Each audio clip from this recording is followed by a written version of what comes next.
India is a land of immense diversity, from remote Himalayan regions to vast stretches of desert to the tiniest of islands. Now, with such distinct geography, how do people manage to vote? You won't believe it. Hello, I'm Tulika and you're watching Bottomline.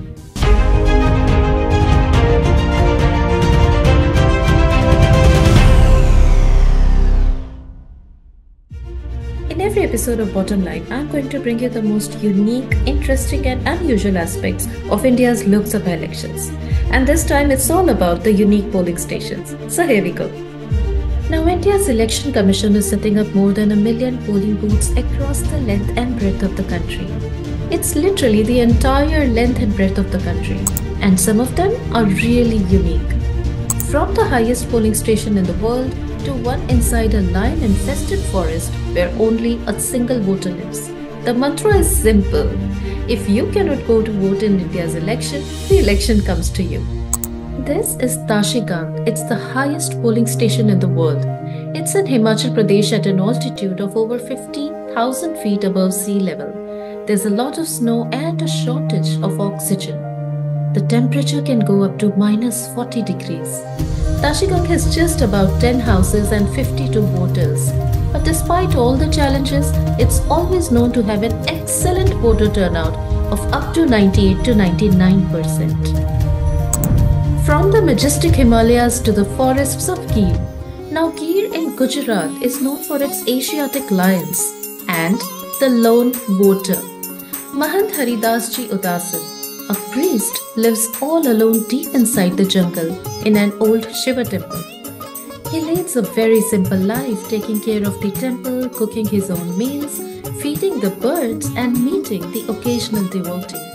So an entire polling booth with a full staff of 5 is set up for the priest inside the jungle so he can go and vote. And obviously the voter turnout here, it's 100%. Polling officials trek, climb, walk and even drop down from the skies to make sure everyone votes. No, I'm not kidding. In Northeast India's Arunachal Pradesh, the terrain can be really inaccessible. So election authorities use helicopter services for dropping off polling staff and materials, but only if the weather conditions permit.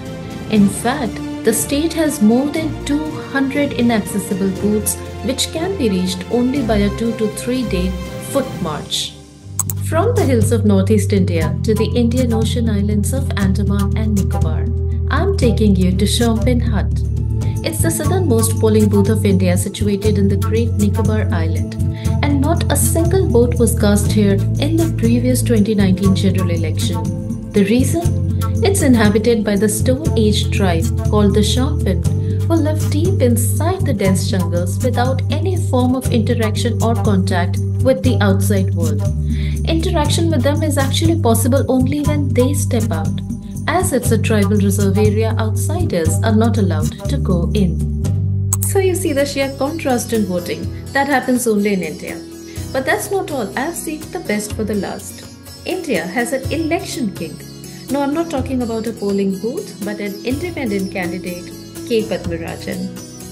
K. Padmarajan is from the southern state of Telangana.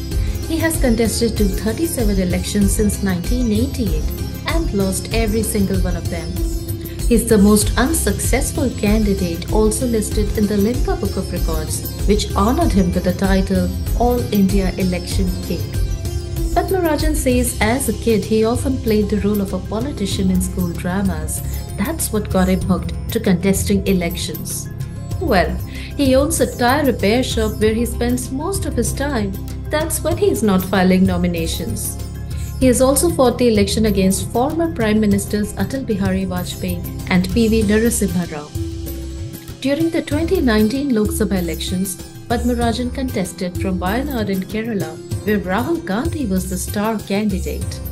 He claims to have spent nearly 10 million rupees in pursuing this hobby. His goal? To get a mention in the Guinness Book of World Records. Well, I hope you enjoyed this unique aspect of India's general election. With that, it's a roundup of this week's Bottomline. See you soon.